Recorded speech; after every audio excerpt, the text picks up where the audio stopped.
"You'll be safe here," says a whisper behind you. Welcome to Night Vale.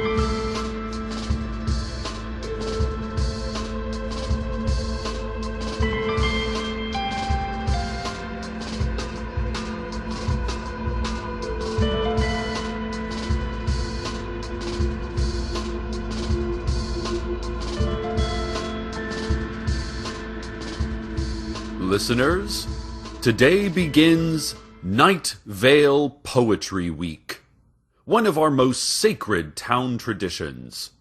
As you know, every citizen is required to write hundreds of poems, non-stop poems. During this time, the city council lifts their bans on writing utensils, thesauruses, and public descriptions of the moon. And they mandate that everybody uses their municipally granted free will to join in on the fun.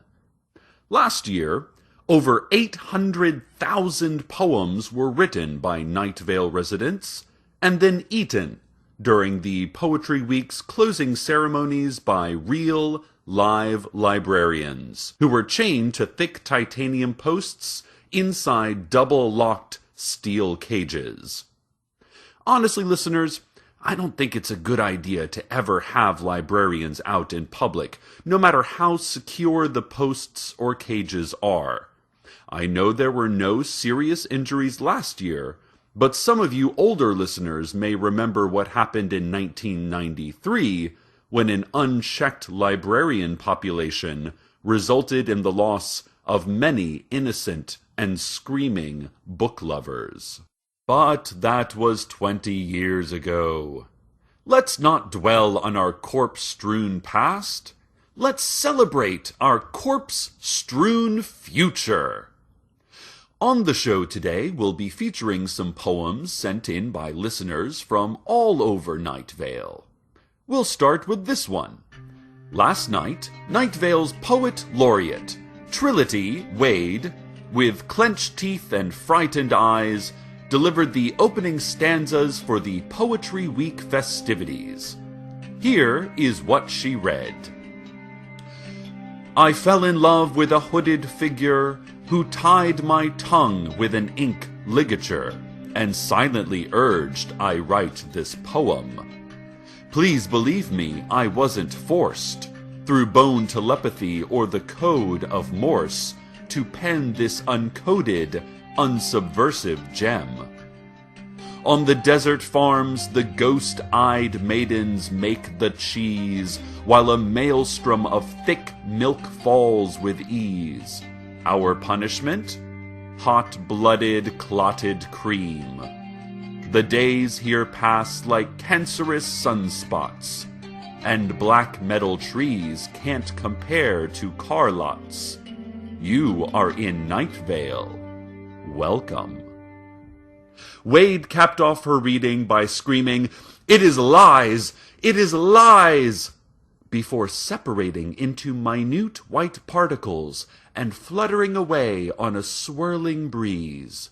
Like soft snow, she covered our hair and light coats, and like snow, it smelled of fennel and meat. Then a voice announced over the PA, "Everything is perfect in our little town." Poetry Week has begun, Night Vale. It's going to be a great one. This weekend, the Night Vale Zoo finally reopens after last month's renovations. Among the new features are fences and plexiglass to separate the animals from each other and from zoo patrons. Zoo officials promised that they focused especially on the tiger, bear, spider, and snake areas in this regard. Another new feature is the Sensory Extraction Room, where a randomly selected zoo-goer will be dropped into a pitch-black, soundproof booth for 2 straight days while zookeepers harvest their scent and teach it to genetically improved predators. They've also unveiled a new logo featuring a swan being eaten by a giraffe and a new slogan: "You go to the zoo so the animals can watch you." So come join in on the fun this weekend. Slow-moving children with more than 15% body fat get in free. Oh, I can't wait anymore, listeners. Poetry Week has to be the most wonderful time of the year. Let's get back to some fantastic poems that have been sent in. Some of them are even from our city officials, like Mayor Pamela Winchell, who put her quill to parchment and sent us this lovely stanza. No one will have to be anyone ever again. In fact, it will not be allowed. That poem also doubles as recently enacted legislation enforced by the Sheriff's Secret Police. Thank you, Mayor. And now, and this is very special, a poem written by the Sheriff himself. Here goes. The town criers have cross-stitched their mouths shut and stapled their eyes open. The benches are all broken. No one sits down anyway. No one can fit their broken wings beneath their cloaks. A skin condition that makes its victims appear timelessly sad afflicts most. Prominent citizens drown in the carpool lane. Their makeup floats to the surface. Wine glasses clink together. They hate each other. They clink until one breaks and then the other. There is no such thing as vagrants. There is no such thing as home. The sun has a tick.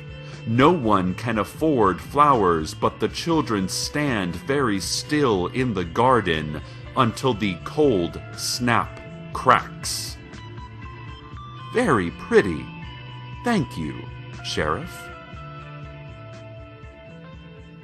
And now a poem sent in by Irena Penchik, a third-grade teacher from Night Vale Elementary. It is called Street Cleaning Day. Run, run, remain calm, run. Where are my children? Do I have children? Run, run, remain calm, run. I know where they will not go. But what way? Again the announcement. Run, run, remain calm, run. They are coming. I must choose. I have chosen.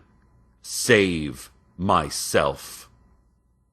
Thank you, Mrs. P. You did the right thing. Madeline Lafleur, Executive Director of the Night Vale Tourism Board, sent in a piece of paper that just reads, in all caps, "Tourism is important." Below that is a reddish-brown smudge shaped like an underfed hawk alighting upon a mesquite tree. She also scotch-taped what appeared to be 3 human molars to the page. You know, at first I thought, this is not poetry. This is visual art, but that's mere semantics.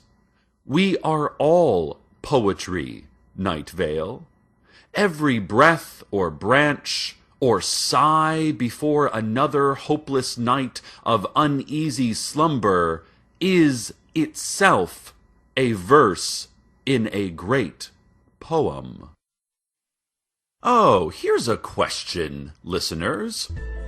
Have you seen those new billboards all over town recently? They have no pictures, just hyper-bright and colorful text that reads, 20% off everything. We're going to take 20% off everything. Everything. We're crazy. There's no store or brand associated with the advertisements, and the highway department said that there's no record that anyone owns the billboards or that they were ever put up. They just appeared one day, and we all sort of accepted that they were there, a representative from the city told us. The sheriff's secret police warned that the advertisement appears to be completely literal, and that soon 20% of everything might indeed be gone. They are still investigating as to whether or not we have a choice of which 20% gets taken off and where that 20% goes. Scientists say that the 20% must go somewhere because of something to do with something called thermodynamic laws, but police officials remind us that scientists are comedians and that they should stick to comedy. Let's have a look at traffic. Old Town Night Vale resident Catherine CL just sent in the following report of what's happening out there on the roads. Catherine writes, "On Sunday, a lambent crevice opened up in the street outside my house. By Tuesday, birds were flying into it. I probably won't miss you," my mother said. "I'm only interested in the end of the world," I replied. Many find it difficult to breathe without the atmosphere, but we knew how. We just stopped breathing. We're at the Moonlight All-Night Diner, and they're serving up fruit from the plants growing out of the waitress. The closed sign whispers, "Please, don't touch me." We watch bodies fall to the ground outside like deep-sea creatures surfacing. You turn to me and ask, "Do you ever think about suicide?" I look away from you and close my eyes, eat the raspberries to confuse the blood in my mouth.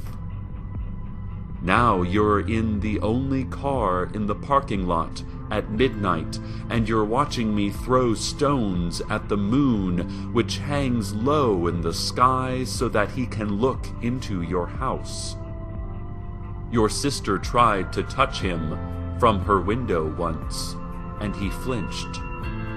Now he and the oceans watch her with a quiet concern. The lilac sky is trying to rest her head on his shoulder, all trees gradually growing through her. A hummingbird whispers to you, "Be careful, under her dress is her skin," and then builds his nest in the middle of the highway. I look back to you, and you close your eyes. So, Night Vale, it sounds like you should use some alternate routes today. Thank you, Catherine, for that report. This has been Traffic.